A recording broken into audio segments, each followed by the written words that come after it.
पशुओं के ऊपर देवता को बैठा दिए, चिड़ै के ऊपर देवता को बैठा दिए, चूहा के ऊपर देवता बलू है, चूहा के सवारी कैले है, लक्ष्मी उल्लू के सवारी कैले है, शिव के बसहा के सवारी दे दिया, विश्वकर्मा के हाथी पर बैठा दिया।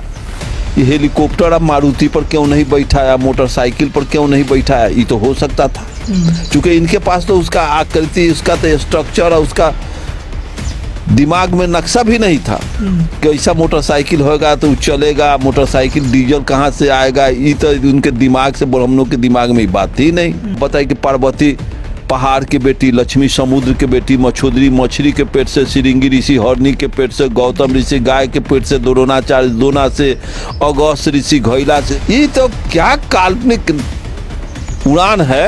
अरे मंदोदरी मेढक से क्या हम कहे, कोई नाक से पैदा ले लिया, कोई कान से पैदा ले लिया, कोई बाँह से पैदा कोई ले लिया, कोई गोड़ से पैदा। लेकिन पैदा लेने का जो प्रक्रिया है नेचर द्वारा, वो सब एक के जगह से आता है। ये तो नेचर को भी बेवकूफ और गधा बना दिया। पूछा जाए तू कैसे पैदा हुआ है, तो ब्राह्मण मुख से पैदा है। अरे मुंह से तो थूक खखर पैदा होता है। क्षत्रिय हाथ से, बाँह से पैदा है, बाजू से, वैश्य पेट से पैदा है, अब पैर से शूद्र।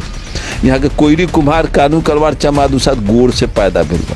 आज तक इतना हमने कि यहाँ बाल बच्चा पैदा हुआ कोनो गोड़ से पैदा नहीं हुआ। 3% जो विदेशी ब्राह्मण लोग आए, तो जहाँ के ये लोग हैं वहाँ अन्न पानी कुछ होता नहीं था। भारत की भूमि बड़ी सूट किया उनको, बड़ी उदार यहाँ का बैकवर्ड था, दलित था।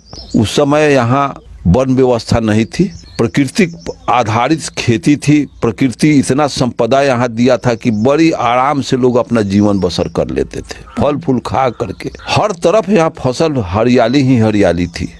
और पश्चिम में पहाड़ी पठारी या रेगिस्तानी इलाका से, मरुभूमि से वो लोग आए कि आज भी Iran, Iraq, Kuwait, Syria, Libya के तरफ आप यहाँ का लोग जाए तो होश खराब हो जाएगा बैसाख जेठ में।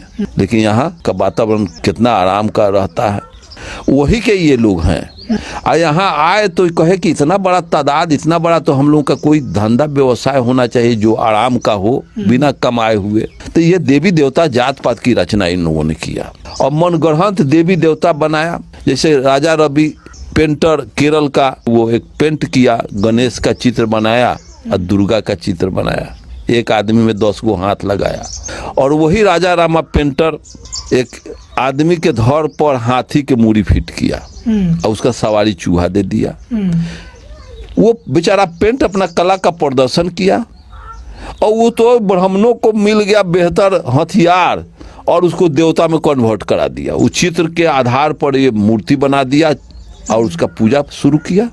इनके पास तो कोई वैज्ञानिक तरकीब नहीं थे, वैज्ञानिक कोई सोच नहीं था, वैज्ञानिक कोई एम लक्ष्य नहीं था कि हवाई जहाज का कैसा नक्शा होगा, रेल का कैसा नक्शा होगा, मोटरसाइकिल का कैसा नक्शा होगा।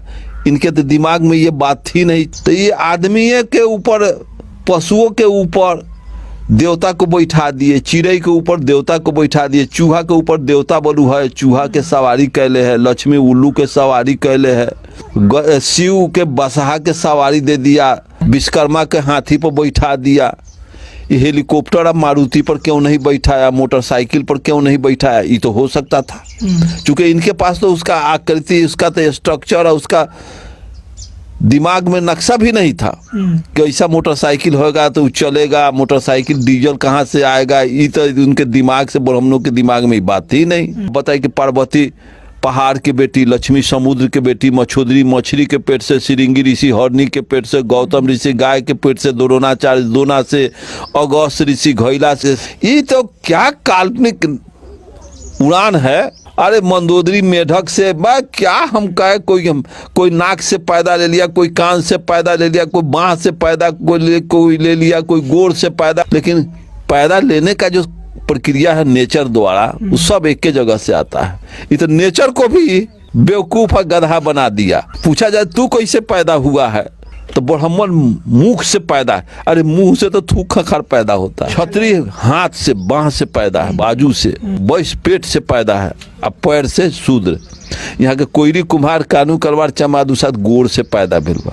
आज तक इतना हमने कि यहाँ बाल बच्चा पैदा हुआ कोनो गोड़ से पैदा नहीं हुआ। हम पूछते हैं कि तुम सरकार चला रहे हो, तुम्हारा ही एक कर्तव्य है। राम जन्मभूमि, राम मंदिर बनाने का तुम्हारा कौन ये मैनिफेस्टो है? ये मोदी का मैनिफेस्टो है, अब योगी का मैनिफेस्टो है, मोहन भागवत का मैनिफेस्टो। गाँव गाँव किसानों से, गरीबों से चंदा वसूल करके धर्म के नाम पर तुम राम के मंदिर बना रहे हो। तुम स्कूल क्यों नहीं बनाया? यूनिवर्सिटी क्यों नहीं बनाया? तुम मेडिकल कॉलेज, कैंसर का अनुसंधान केंद्र क्यों नहीं खोला? कोरोना का केंद्र क्यों नहीं खोला?